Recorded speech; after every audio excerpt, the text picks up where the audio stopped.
Parents और students, आज मैं आपको एक नई साइकोलॉजिकल टेस्ट के बारे में बताऊंगी। वो है स्टैंडर्ड प्रोग्रेसिव मैट्रिक्स। ये टेस्ट इंटेलिजेंस टेस्ट है जिसको J.C. रेवेंस ने 1938 में बनाया था। ये टेस्ट के द्वारा इंटेलिजेंस के अलग अलग जो पहलू हैं, जैसे रीजनिंग पावर है या जैसे तर्क करने की क्षमता, प्रॉब्लम सॉल्विंग एबिलिटी या डिस्टिंग्विश करने की यानी विभेद करने की क्षमता, ये विभिन्न पहलुओं को ज्ञात करते हैं। ये टेस्ट की खासियत है कि 6 साल के बच्चे से लेकर 65 ईयर्स ओल्ड व्यक्ति की हम इंटेलिजेंस को नाप सकते हैं। इस टेस्ट के 5 पार्ट हैं, A, B, C, D और E। हर एक में अलग अलग 12 ऐसे डिज़ाइंस बनी हुई हैं या आकृतियाँ बनी हुई हैं। A पार्ट की आकृतियाँ सिंपल हैं और B की उससे डिफ़िकल्ट, C की उससे डिफ़िकल्ट, D और ज़्यादा डिफ़िकल्ट और E सबसे ज़्यादा डिफ़िकल्ट आकृतियाँ हैं। हर एक में ऐसे 12 सेट्स बने हुए हैं, 12 क्वेश्चंस बने हुए हैं जिसमें सरल से डिफ़िकल्ट है। जैसे कि आप देख रहे हैं, ये एक फर्स्ट क्वेश्चन है जो कि सबसे ज़्यादा इजी है, जिसमें यहाँ पर आकृति को फिट करनी रहती है। इसके 6 अल्टरनेटिव है, उस 6 में से सही आकृति को चुनना रहता है। जैसे कि ये वाली 4 नंबर आकृति इसके लिए ठीक है। उसी तरीके से ये अलग अलग टाइप की ऐसी आकृतियाँ हैं और सही आकृति को स्टूडेंट को मैच करना रहता है। ये जैसे A पार्ट है, A बहुत सिंपल है। उसके बाद B पार्ट, C ऐसे B पार्ट, फिर ये देखिए C पार्ट, A ऐसे डिफिकल्ट आगे,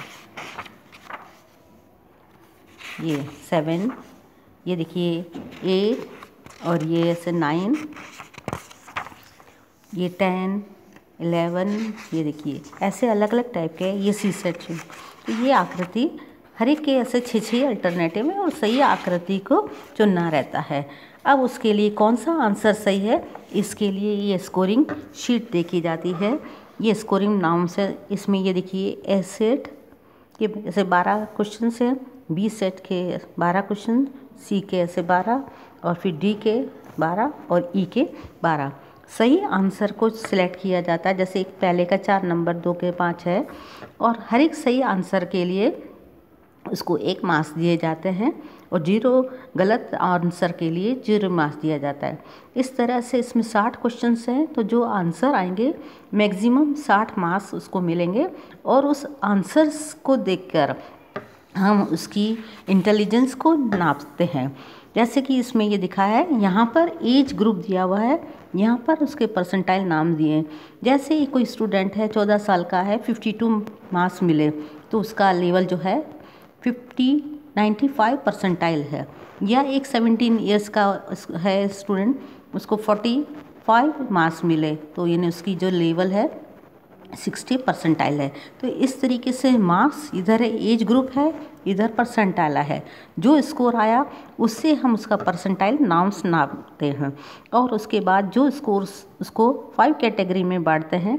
जैसे फर्स्ट लेवल इंटेलेक्चुअल सुपीरियर, यदि 95 और परसेंटाइल और उससे ऊपर आता है तो वो सुपीरियर कहलाता है। सेकंड ग्रेड अबव एवरेज, जिसमें यदि 75 से लेके 94 तक का स्कोर आया तो यानी वो सेकंड ग्रेड है, अबव एवरेज है। यदि 25 से लेके 74 स्कोर मिला तो यानी थर्ड ग्रेड एवरेज स्टूडेंट है। यदि 10 परसेंटाइल से लेके 24 परसेंटाइल है यानी बिलो एवरेज है। और यदि 10 से भी कम परसेंटाइल मिले यानी इंटेलेक्चुअल डिफेक्टिव है। तो इस तरीके से हम आकृतियाँ से ही आकृति को देखकर या खेल ही खेल में बच्चों की इंटेलिजेंस को नाप सकते हैं। Thank you.